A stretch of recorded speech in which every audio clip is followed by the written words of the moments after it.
എല്ലാവർക്കും നമസ്കാരമായ സ്റ്റാറ്റിലേക്ക് സ്വാഗതം. പൂരാടം നക്ഷത്രക്കാർക്ക് ഈ വരുന്ന സമ്പൂർണ്ണ വിഷു ഫലം എങ്ങനെയാണ് എന്ന് നമുക്ക് നോക്കാം. അതായത് ഏപ്രിൽ 2025 മുതൽ അടുത്ത വർഷം 2026 വരെയുള്ള ഒരു വർഷക്കാലത്തെ ഫലമാണ് പറയുന്നത്. അതിലേക്ക് കടക്കുന്നതിന് മുമ്പ് പ്രൈവറ്റ് കൺസൾട്ടേഷൻ താല്പര്യമുണ്ടെങ്കിൽ ഡീറ്റെയിൽസ് ആ ഡിസ്ക്രിപ്ഷനിലുണ്ട്, നോക്കാവുന്നതാണ്. നമുക്ക് റീഡിങ്സിലേക്ക് കടക്കാം.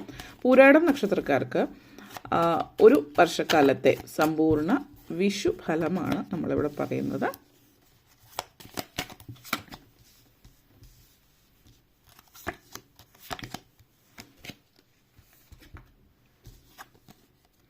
Justice, Knight of Cups, Two of Cups, Six of Swords, Three of Cups, Knight of Wands. ആദ്യം തന്നെ justice and three of cups energy connections ആണ്. ഇവിടെ നിങ്ങളെ സംബന്ധിച്ചിടത്തോളം ഈ വർഷം എന്ന് പറയുന്നത് ന്യായം, നീതി വ്യവസ്ഥയ്ക്ക് നിങ്ങളുടെ ജീവിതത്തിൽ നിങ്ങൾക്ക് ഒരു ചിന്ത അല്ലെങ്കിൽ ഞാൻ ചെയ്ത കാര്യങ്ങൾക്കുള്ള ഫലമൊന്നും എനിക്ക് ലഭിച്ചിട്ടില്ല, നിങ്ങൾക്കെതിരെ അന്യായം നടക്കുന്നു, അല്ലെങ്കിൽ നിങ്ങൾക്ക് കിട്ടേണ്ടത് ഇതുവരെ നിങ്ങൾക്ക് കിട്ടിയിട്ടില്ല, ഇങ്ങനെയൊക്കെയുള്ളൊരു ചിന്ത മനസ്സിലെ അലട്ടുന്നുണ്ടെങ്കിൽ ഈ ഒരു വർഷം എന്ന് പറഞ്ഞാൽ നിങ്ങൾ പൊതുവേ സമാധാനത്തോടു കൂടിയിട്ടുള്ളൊരു ജീവിതം ആസ്വദിക്കുന്നതായിരിക്കും. നിങ്ങളെന്ന് പറയുന്ന വ്യക്തി നിങ്ങളുടെ ജീവിതത്തിൽ നിങ്ങളെന്ന് പറയുന്ന വ്യക്തി നിങ്ങൾക്കെതിരെ അന്യായം ഇതുവരെ ഇപ്പോഴത്തെ സാഹചര്യത്തിൽ പറയുകയാണെങ്കിൽ നിങ്ങൾക്കെതിരെ അന്യായമൊക്കെ നടന്നു എന്നുള്ള ചിന്തയുണ്ടെങ്കിൽ അതൊക്കെ മാറിപ്പോൾ നിങ്ങളുടെ ജീവിതം നിങ്ങൾ ആഗ്രഹിച്ച പോലെ ആവുകയാണ് എന്നുള്ളത് കൂടിയിട്ടാണ് സൂചിപ്പിക്കുന്നത്. ഒരു പുനർജന്മം എന്നുള്ള രീതിയിൽ വേണമെങ്കിൽ നിങ്ങൾക്ക് പറയാം. ശാരീരികമായിട്ടാണെങ്കിലും മാനസികമായിട്ടും സാമ്പത്തികമായിട്ടും ഒക്കെ ഒത്തിരി മാറ്റങ്ങൾ ജീവിതത്തിൽ ഉണ്ടാകുന്ന ഒരു സമയമാണ് ഈ ഒരു വർഷം എന്ന് പറയുന്നത്. ജീവിത സാഹചര്യങ്ങളിൽ ഉണ്ടാകുന്ന മാറ്റങ്ങൾ നിങ്ങളുടെ ചിന്താഗതിയിലും മാറ്റം വരുത്തുന്നുണ്ട്. പൊതുവേ സമചിത്തതയോടും ഒക്കെ വളരെ മിതമായിട്ട് സംസാരിക്കുക, പെട്ടെന്ന് ദേഷ്യപ്പെടുക, പെട്ടെന്ന് സങ്കടം വരിക, ഇങ്ങനെയുള്ള കാര്യങ്ങളൊക്കെ കുറവായിരിക്കും. പൊതുവെ ഒരു ശാന്തശീലരായിട്ടിരിക്കുന്ന ഒരു സാഹചര്യമാണ്. അതേപോലെ ആത്മീയമായിട്ടുള്ള കാര്യങ്ങൾ വളരെയധികം താല്പര്യം പ്രകടിപ്പിക്കുന്ന ഒരു സമയമാണ്. ചില ആളുകൾ, പ്രത്യേകിച്ച് പ്രായമായിട്ടുള്ള ആളുകളാണെങ്കിൽ നിങ്ങൾ വിദ്യാഭ്യാസം പൂർത്തിയാക്കാത്തവരിപ്പോൾ നിങ്ങളുടെ സിറ്റുവേഷൻ അനുസരിച്ച് ഇപ്പോൾ ഡിഗ്രി ആണെങ്കിലോ മാസ്റ്റേഴ്സ് ആണെങ്കിലോ അതല്ല ഇനി 10ാം ക്ലാസ് പാസ്സായിട്ടില്ലാത്തവരാണെങ്കിൽ 10th പാസ്സാവുന്നതിന് വേണ്ടിയിട്ട് ശ്രമിക്കുന്നുണ്ടാവാം. ഒരു പ്രായം കഴിഞ്ഞിട്ട് ഇപ്പോൾ റിട്ടയർമെൻറ്റ് ഫേസിൽ നിൽക്കുന്ന ആളുകളും അവർ ജീവിതത്തിൽ നേടണം എന്ന് ആഗ്രഹിച്ചൊരു വിദ്യാഭ്യാസ യോഗ്യത നേടിയെടുക്കുന്ന ഒരു സമയമാണ് സൂചിപ്പിക്കുന്നത്. വളരെ പോസിറ്റീവായിട്ടുള്ളൊരു എനർജിയാണ്. അതേപോലെ ആഘോഷങ്ങൾ, മക്കളുടെ വിവാഹം കാര്യങ്ങളൊക്കെ നടക്കുന്നുണ്ട്. അപ്പോൾ അതിൻ്റെ ഒരു തൃപ്തിയും സന്തോഷമൊക്കെ നിങ്ങളുടെ ജീവിതത്തിൽ സംഭവിക്കുന്നു എന്നുള്ളതാണ്. ജീവിതത്തിൽ നിങ്ങൾ ആഗ്രഹിച്ച ചില കാര്യങ്ങൾ നേടിയെടുക്കുന്ന ഒരു വർഷമായിരിക്കും. വളരെ അപ്രതീക്ഷിതമായിട്ട് തീരെ പ്രതീക്ഷിക്കാത്ത പല കാര്യങ്ങളും നഷ്ടപ്പെട്ടു പോയി എന്ന് കരുതിയ പലതും വീണ്ടെടുക്കുകയും തിരിച്ചു പിടിക്കുകയും ചെയ്യുന്നൊരു സമയമാണ് സൂചിപ്പിക്കുന്നത്. അപ്പോൾ ഇത് ഒത്തിരി തൃപ്തി തരുന്നൊരു സമയമാണ് നിങ്ങളെ സംബന്ധിച്ചിടത്തോളം. അതേപോലെ knight of cups and six of sorts എനർജിയാണ്. പ്രണയവും പ്രണയ സാഫല്യവും ഒക്കെ ഉണ്ടാകുന്ന സമയമാണ്. വിവാഹ കാര്യങ്ങളൊക്കെ മംഗളകർമ്മങ്ങൾ, കുടുംബത്തിൽ മംഗളകർമ്മങ്ങൾ നടക്കുന്ന സമയമാണ്. വിവാഹ കാര്യങ്ങളൊക്കെ റെഡിയാവുന്ന ഒരു സിറ്റുവേഷൻ നിങ്ങളെ സംബന്ധിച്ചിടത്തോളം സൂചിപ്പിക്കുന്നുണ്ട്. ജീവിതത്തിൽ നിങ്ങളെന്ന് പറയുന്ന വ്യക്തി നിങ്ങൾ എന്താണോ ഒത്തിരി ആഗ്രഹിച്ചിട്ട് കിട്ടാതെ പോയത് അതൊരിക്കലും കിട്ടില്ല എന്ന് പ്രതീക്ഷിച്ച വളരെ പ്രധാനപ്പെട്ട ഒരു കാര്യം നിങ്ങളുടെ ജീവിതത്തിൽ സംഭവ്യമാകുന്നു എന്നുള്ളതാണ് ഇത് സൂചിപ്പിക്കുന്നത്. പിന്നെ ഒത്തിരി പേര് ചുറ്റിനുമുള്ള എല്ലാവരും നിങ്ങളെ സപ്പോർട്ട് ചെയ്യുന്നൊരു സാഹചര്യം, അതായത് പൊതുവേ നിങ്ങൾക്ക് ആരുമില്ല അല്ലെങ്കിൽ ആരും നിങ്ങളെ സപ്പോർട്ട് ചെയ്യുന്ന, നിങ്ങളോട് സഹകരിക്കുന്നില്ല. അതിപ്പോൾ ജോലി സംബന്ധമായിട്ട് ഓഫീസാണെങ്കിലും നിങ്ങളുടെ കൂടെ വർക്ക് ചെയ്യുന്നവരോ അല്ലെങ്കിൽ വീട്ടിലുള്ള ആളുകളായിരിക്കാം, ചിലപ്പോൾ സ്കൂളിലോ കോളേജിലോ ഉള്ള ആളുകളായിരിക്കാം, അല്ലെങ്കിൽ നിങ്ങളുടെ സുഹൃത്തുക്കൾ, അവരൊക്കെ നിങ്ങളൊന്നും സപ്പോർട്ട് ചെയ്യുന്നില്ല, അല്ലെങ്കിൽ നിങ്ങളെ മനസ്സിലാക്കുന്നില്ല എന്നുള്ളൊരു തോന്നലിൽ നിന്ന് നിങ്ങളെന്ന് പറയുന്ന വ്യക്തി അവർ നല്ല രീതിയിൽ മനസ്സിലാക്കുന്നു എന്നുള്ളൊരു ചിന്തയിലേക്ക് വരുന്നുണ്ട്. ഇത് വളരെ ഒരു പോസിറ്റീവായിട്ടുള്ള ഒരു സാഹചര്യമാണ്. പിന്നെ ചില ആളുകളെ സംബന്ധിച്ച് ഈ ഒരു വർഷം എന്ന് പറഞ്ഞാൽ യാത്രകളുടെ സമയമാണ്. ഒത്തിരി യാത്രകൾ ചെയ്യാൻ പറ്റുന്ന സമയമാണ്. ആത്മീയമായിട്ടുള്ള യാത്രകൾ, ക്ഷേത്രങ്ങൾ, പള്ളികൾ, ഇങ്ങനെയുള്ള കാര്യങ്ങളൊക്കെ സന്ദർശിക്കാനുള്ള അവസരമുണ്ട് ഒത്തിരി. അതിപ്പോൾ കുടുംബത്തോടൊപ്പമുള്ള യാത്രകൾ സൂചിപ്പിക്കുന്നുണ്ട്. അതിപ്പോൾ ഇതുപോലുള്ള യാത്രകൾ ആത്മീയമായിട്ടുള്ള കാര്യങ്ങളായിട്ട് ബന്ധപ്പെടുത്തി റിലീജിയസ് ആയിട്ടുള്ള യാത്രകളായിരിക്കാം. അതല്ല എങ്കിൽ വിനോദയാത്ര അല്ലാത്ത രീതിയിലായിരിക്കും. ചില ആളുകൾ സാഹസികമായിട്ടുള്ള യാത്രകളായിരിക്കാം. സുഹൃത്തുക്കളോടൊപ്പം സാഹസികമായിട്ടുള്ള യാത്രകൾ, വനാന്തരീക്ഷം, അതുപോലുള്ള സാഹചര്യങ്ങളിലൊക്കെ പോവാം. അത് പലതരത്തിൽ സാഹസികമായിട്ടുള്ള രീതിയിൽ പോകുന്നതാവാം, അല്ലെങ്കിൽ അതുപോലുള്ള എന്തെങ്കിലും സ്പിരിച്വൽ റിലീജിയസ് ആയിട്ടുള്ള രീതിയിൽ പോകുന്നതുമാവാം. അപ്പോൾ വ്യത്യസ്തങ്ങളായിട്ടുള്ള യാത്രകൾ കുടുംബത്തോടൊപ്പവും അല്ലാതെയൊക്കെ അനുഭവമായിട്ട് നല്ലൊരു അനുഭവം ജീവിതത്തിലേക്ക്, നല്ലൊരു ഓർമ്മ ജീവിതത്തിലേക്ക് കൊണ്ടുവരുന്ന ഒരു വർഷം തന്നെയായിരിക്കും ഈ ഒരു വർഷം എന്നുള്ള രീതിയിൽ പറയാം. അതേപോലെ തന്നെ നിങ്ങളെ സംബന്ധിച്ചിടത്തോളം ലൈഫ് ചേഞ്ചിങ് ആയിട്ടുള്ളൊരു വർഷമാണിത്. ജീവിതം തന്നെ മാറ്റിമറിക്കുന്ന ഒരു വർഷം എന്ന് പറയാം.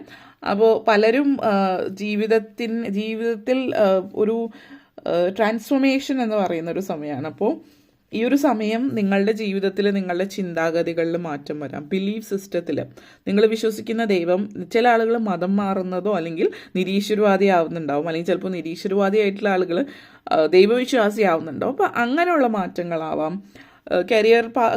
കരിയർ പാത്തിൽ മാറ്റം ഉണ്ടാകുന്നുണ്ട്. അപ്പോൾ ഒന്നുകിൽ നിങ്ങളും ജോലിയിൽ നിന്ന് മറ്റൊരു ജോലിയിലേക്ക് മാറാം, അല്ലെങ്കിൽ ആ ഒരു സ്ട്രീം ഏത് ഫീൽഡാണോ ഫീൽഡിൽ നിന്ന് മറ്റൊരു ഫീൽഡിലേക്ക് മാറാം, മറ്റൊരു കമ്പനിയിലേക്ക്, സെയിം കമ്പനിയിൽ വേറൊരു ഡിപ്പാർട്ട്മെൻറ്റ്, ഇതുപോലുള്ള മാറ്റങ്ങൾ കരിയറിൽ കാണിക്കുന്നുണ്ട്.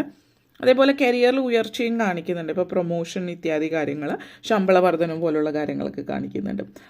ഫ്യൂച്ചറിലേക്ക് പല കാര്യങ്ങളും നിങ്ങളെ സംബന്ധിച്ചിടത്തോളം വളരെ ഔട്ട്ഡേറ്റഡ് ആയിട്ടുള്ള ചില കാര്യങ്ങൾ ജീവിതത്തിൽ നിങ്ങളിപ്പോഴും ചെയ്തുകൊണ്ടിരിക്കുന്നുണ്ടെങ്കിൽ അതിലൊക്കെ ഒരു മാറ്റം നിങ്ങളുടെ ജീവിതത്തിൽ കൊണ്ടുവരുന്നു എന്നുള്ളതാണ് സൂചിപ്പിക്കുന്നത്. അപ്പോൾ ജീവിതത്തിൽ നിങ്ങളെന്ന് പറയുന്ന വ്യക്തി ജീവിതത്തിൽ ഒത്തിരിയധികം മാറ്റങ്ങൾ ജീവിതത്തിൽ അനുഭവിക്കുന്ന, അല്ലെങ്കിൽ പല പല കാര്യങ്ങളിൽ നിങ്ങളുടെ ജീവിതത്തിൽ പല പല മേഖലകളിൽ മാറ്റങ്ങൾ വരുന്നുണ്ട്. അപ്പോൾ എപ്പോഴും ഒരു പുതുമ നിലനിൽക്കുന്ന ഒരു വർഷമായിരിക്കും ഈ ഒരു വർഷം എന്ന് പറയാം. അതേപോലെ തന്നെ knight of cups and king of phones energy connections ആണ്. പ്രണയവും ആയിട്ട് ബന്ധപ്പെടുത്തിയിട്ടുള്ള യാത്രകൾ കാണിക്കുന്നത്. അതായത് പ്രണയമായിട്ട് ബന്ധപ്പെടുത്തി എന്ന് പറയുമ്പോൾ ഒരുപക്ഷെ നിങ്ങൾ വിവാഹം കഴിക്കാൻ പോകുന്ന വ്യക്തിയായിരിക്കും, അല്ലെങ്കിൽ നിങ്ങൾ വിവാഹിതരാണെങ്കിൽ നിങ്ങൾ ഇഷ്ടപ്പെടുന്ന വ്യക്തി, നിങ്ങളുടെ പ്രണയം ആ ഒരു വ്യക്തി മറ്റൊരു രാജ്യത്തേക്ക് പോകുന്നുണ്ടാവാം. അപ്പോൾ നിങ്ങളും അതുപോലെ തന്നെ മറ്റൊരു രാജ്യത്തേക്ക് പോകുന്നു. ആ വ്യക്തിയെ പിന്തുടർന്ന്, അല്ലെങ്കിൽ വിവാഹം കഴിക്കുന്ന വ്യക്തിയോടൊപ്പം മറ്റൊരു രാജ്യത്തേക്കുള്ളൊരു യാത്ര, വിവാഹശേഷം വിദേശത്തേക്ക് പോകാനുള്ള ഒരു അവസരം വരുന്നു എന്നുള്ളതാവാം. വിവാഹം കഴിക്കാൻ പോകുന്ന വ്യക്തി ചിലപ്പോൾ വിദേശത്തായിരിക്കും, വിവാഹശേഷം നിങ്ങൾ അങ്ങോട്ടേക്ക് പോകുന്നു എന്നുള്ളത്. അതേപോലെ തന്നെ വേൾഡ് ടൂറിനുള്ള അവസരം നിങ്ങളെ സംബന്ധിച്ചിടത്തോളം സൂചിപ്പിക്കുന്നുണ്ട്. അങ്ങനെയുള്ള യാത്രകൾ നിങ്ങൾക്ക് നല്ലൊരു ഓൺട്രപ്രനോറിയൽ എനർജി കാണിക്കുന്നത്, അതായത് ബിസിനസ് സംബന്ധമായിട്ടുള്ള യാത്രകളും ബിസിനസ്സുമായിട്ട് ബന്ധപ്പെടുത്തിയിട്ടും ഒത്തിരി യാത്രകൾ ചെയ്യാനുള്ള അവസരം നിങ്ങൾക്ക് വരുന്നു എന്നുള്ളതാണ്. അപ്പോൾ അതും വളരെയധികം തൃപ്തികരമായിട്ടുള്ളൊരു സാഹചര്യം നിങ്ങളുടെ ലൈഫിലേക്ക് കൊണ്ടുവരുന്നു എന്നുള്ളതാണ്. ലൈഫ് നിങ്ങൾ വിചാരിച്ച രീതിയിലൊക്കെ വരാൻ തുടങ്ങുന്നു എന്നുള്ളതിൻ്റെ ഒരു തൃപ്തിയാണ് നിങ്ങളെ സംബന്ധിച്ചിടത്തോളം ഈ ഒരു വർഷം. 2 of cups and 3 of cups energy connections ആണ്. ചില ഫ്യൂച്ചർ പ്ലാൻ ചെയ്യാൻ പറ്റുന്ന സമയം. ഫ്യൂച്ചർ എന്ന് പറയുമ്പോൾ പേഴ്സണൽ ലൈഫിലും പ്രൊഫഷണൽ ലൈഫും പ്ലാൻ ചെയ്യുന്ന ഒരു വർഷമാണ്. അപ്പോൾ വിവാഹം അങ്ങനെയുള്ള കാര്യങ്ങൾ സംഭവ്യമാകുന്നു, വിവാഹത്തിലേക്ക് കലാശിക്കുന്നു, സെലിബ്രേഷൻസ് ഉണ്ടാകുന്നു, വിവാഹം ജീവിതത്തിൻ്റെ നെക്സ്റ്റ് സ്റ്റെപ്പിലേക്ക്, ചില ആളുകൾ ഈ ഒരു സമയത്ത് പെട്ടെന്ന് തന്നെ കുട്ടികളുടെ കാര്യങ്ങളും അതേപോലെ തന്നെ പ്രഗ്നൻസിയും കാണിക്കുന്നുണ്ട്. അപ്പോൾ നെക്സ്റ്റ് സ്റ്റെപ്പ്, അടുത്ത സ്റ്റേജിലേക്ക് നിങ്ങൾ കടക്കുന്നു. അതിനുശേഷം സിംഗിളിൽ നിന്ന് മാരീഡിലേക്ക് മാറി, അതിൽ നിന്ന് പിന്നെ പാരൻറ്റിങ്ങിലേക്ക് മാറുന്ന ഒരു എനർജി. ചോയ്സ് ആണ് ഈ ഒരു വർഷം എന്ന് പറയുന്നത്. നിങ്ങൾ എന്ത് തിരഞ്ഞെടുക്കുന്നു, നിങ്ങളാണ് ഇവിടെ നിങ്ങളുടെ ഭാവി തീരുമാനിക്കുന്നത്. നിങ്ങളുടെ ഭാവി തീരുമാനിക്കാനുള്ള ഒരു കഴിവ് നിങ്ങൾക്ക് ലഭിക്കുന്ന ഒരു വർഷമാണ്. അപ്പോൾ നിങ്ങൾ എന്ത് ചൂസ് ചെയ്യുന്നു, എന്ത് തിരഞ്ഞെടുക്കുന്നു, അതിനനുസരിച്ചിട്ടായിരിക്കും നിങ്ങളുടെ ജീവിതത്തിലൊരു മൊത്തത്തിലുള്ളൊരു മാറ്റം ഉണ്ടാകുന്നു എന്നുള്ളത്. ചില ആളുകൾക്ക് കൊച്ചു ഇൻസെക്യൂരിറ്റീസൊക്കെ കാണുന്നുണ്ട്, അതായത് ചെറിയ അപകർഷതാബോധം. അപ്പോൾ അങ്ങനെയുള്ള കാര്യങ്ങളൊക്കെ ഒന്ന് മാറ്റി വെച്ചാൽ പൊതുവിൽ നല്ലൊരു വർഷം തന്നെയാണ് ഈ ഒരു വർഷം എന്ന് തന്നെ പറയാം. പാസ്റ്റിൽ കഴിഞ്ഞുപോയ കാലത്തിൽ തങ്ങി നിൽക്കാതെ അതായത് ഭാവി എന്താണെന്ന് ആലോചിക്കുകയും പ്രസൻറ്റിൽ ജീവിക്കുകയും ചെയ്യുന്നത്, ഭാവിയെക്കുറിച്ചിട്ട് വേണ്ടുന്ന കാര്യങ്ങൾ പ്ലാൻ ചെയ്യുക എന്നുള്ളതാണ്. അതായത് ഭാവിയെക്കുറിച്ചിട്ട് ആലോചിച്ച് ടെൻഷൻ അടിക്കുക എന്നുള്ളതല്ല. അപ്പോൾ അത് നിങ്ങൾക്ക് പ്രയോജനം ചെയ്യുന്നതായിട്ട് കാണുന്നുണ്ട്. ചില ആളുകൾ ഗ്രാജുവേഷൻ കംപ്ലീറ്റ് ചെയ്യുന്നു. നിങ്ങളുടെ ഗ്രാജുവേഷൻ, അതിപ്പോൾ മാസ്റ്റേഴ്സ് ആയാലും എന്ത് തരത്തിലായാലും നിങ്ങളുടെ ഗ്രാജുവേഷൻ നിങ്ങൾ കംപ്ലീറ്റ് ചെയ്യുന്നതിൻ്റെ അതിൻ്റെ ഒരു സന്തോഷവും അങ്ങനെ ഒരു സെറിമണി ആവാം സൂചിപ്പിക്കുന്നത്. വലിയ രീതിയിലുള്ളൊരു ചാലഞ്ചിങ് ആയിട്ടുള്ളതെന്ന് വെച്ചാൽ മൊത്തത്തിലുള്ളൊരു മാറ്റം, ഒരു ട്രാൻസിഷൻ്റെ ഒരു ചാലഞ്ച് ഉണ്ടെങ്കിലും അല്ലാത്ത പക്ഷം വലിയ രീതിയിൽ പ്രശ്നങ്ങളൊന്നും ഇല്ലാതെ വളരെ സ്മൂത്തായിട്ട് പോകുന്ന ഒരു വർഷം തന്നെയായിരിക്കും നിങ്ങളെ സംബന്ധിച്ചിടത്തോളം ഈ ഒരു വർഷം എന്ന് സൂചിപ്പിക്കുന്നു. ഓക്കെ, വീഡിയോ ഇഷ്ടപ്പെട്ടുവെങ്കിൽ ലൈക്ക് ചെയ്യാനും ഷെയർ ചെയ്യാനും കമൻറ്റ് ചെയ്യാനും സബ്സ്ക്രൈബ് ചെയ്യാനും മറക്കരുത്. അതുപോലെ താഴെ ബെല്ലൈക്കൻ കൂടി ക്ലിക്ക് ചെയ്യുമെങ്കിൽ മാത്രമേ മുന്നോട്ടേക്കുള്ള വീഡിയോസ് നിങ്ങൾക്ക് ലഭിക്കുകയുള്ളൂ. അപ്പോൾ ഈ വീഡിയോ കണ്ടിരുന്ന എല്ലാവർക്കും നന്ദി, നമസ്കാരം.